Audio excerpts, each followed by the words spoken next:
16 grade, 8 grade, 4 grade এই grade থেকে এটাকে আলাদা করা দরকার। একেবারে প্রাথমিক শিক্ষা থেকে শুরু করে বিশ্ববিদ্যালয় শিক্ষা পর্যন্ত শিক্ষকদের স্বতন্ত্র বেতন স্কেল এবং তাদের মর্যাদার কাঠামো তৈরি করতে হবে। কেননা এটা অন্য পেশার সাথে যদি আমরা মিলিয়ে দেখি তাহলে এটা ওই প্রতিযোগিতার মধ্যে এটা ফেলা যাবে না। এখানে সমাজের যে গুরুত্বের জায়গাটা, ভবিষ্যৎ প্রজন্মকে গড়ে তোলার যে তার দায়িত্বের জায়গা, সেইটা তাকে সেই সম্মানে ভূষিত করতে হবে।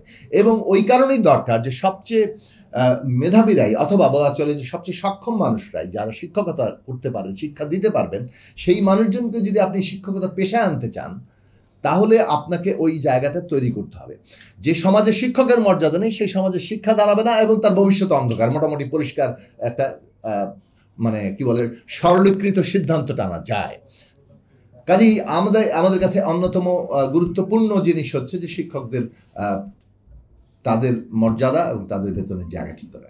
কিন্তু তাদের জবাবদিহি কোথায়? তিনি কি আসলে শিক্ষা দিতে পারছেন? আমরা তো অনেক পেশাতেই দেখি যে প্রতিদিনই প্রতি মুহূর্তে 2 বছর 3 বছর অন্তর অন্তর তার পরীক্ষা দিতে হয়, তার প্রমোশনের জন্য তাকে আর নানান ধরনের প্রশিক্ষণের মধ্যে দিতে হয়। একজন শিক্ষক হিসেবে ঢুকলেন, তিনি পড়াতে পারছেন কি পারছেন না সেটার কোনো রকম মানে কি বলে যে তদারকি নাই, মূল্যায়ন নাই। তিনি মোটামুটি এটা চিরস্থায়ী বন্দোবস্ত একটা চাকরি হিসেবে নিয়ে নিলেন। এই জায়গা পুরোপুরি বন্ধ করে দিতে হবে। প্রত্যেকটা শিক্ষককেই প্রতি মুহূর্তে থাকতে হবে তিনি যদি নতুন নতুন জ্ঞান অর্জন না করেন, নতুনভাবে শিক্ষা দেওয়ার যত রকম জায়গা বিকশিত হচ্ছে, যত ধারা বিকশিত হচ্ছে সেগুলোকে তিনি রপ্ত করতে না পারেন তাহলে তিনি অন্য জায়গায় চলে যাবেন। এখানে শিক্ষকতা তাকে থাকতে হবে কেন? তিনি যদি এখানে কম্পিটেন্ট না হন তাহলে তার জন্য অন্য ব্যবস্থা করতে হবে। টানা তৃতীয়বার অর্জন করেছে দেশের সেরা সুপার ব্র্যান্ড স্বীকৃতি বসুন্ধরা টিস্যু। ওইটা নিয়ে কোনো আন্দোলন আমরা সমর্থন করব না যে আপনি মানের সাথে কম্প্রোমাইজ করছেন, কিন্তু এই জায়গাটা খুব পরিষ্কার যে আপনি যখন তাকে সবটা মর্যাদা এবং তার অধিকার এবং তার আয় নিশ্চিত করবেন তখন তার কাছ থেকে আমি ওটা দাবি করতে পারবো যে আপনাকে কিন্তু এই কোয়ালিটি এনশিওর করতে হবে, আদারওয়াইজ আপনি অন্য জায়গায় যান। সুতরাং সেইটার প্রশিক্ষণ কিন্তু রাষ্ট্রকে নিতে হবে, ওটাও নীতি কাঠামোর একেবারেই অত্যাবশ্যকীয় শর্ত। আপনি যখন তাকে মর্যাদা দিবেন আপনি তখন কাজের মূল্যায়ন চাইবেন।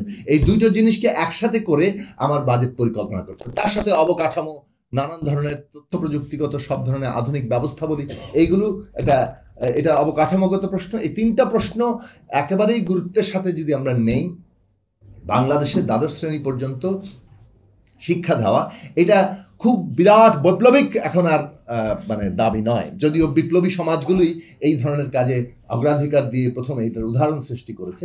কিন্তু আমরা এখন পুঁজিতান্ত্রিক ধনতান্ত্রিক ব্যবস্থার মধ্যেও কিন্তু এই জিনিস দেখা যাচ্ছে যে তারা এইটুকু জায়গাতে অনেকটাই পৌঁছেছেন, কাছাকাছি পৌঁছাচ্ছেন, কারণ তাদের প্রয়োজন তৈরি হচ্ছে।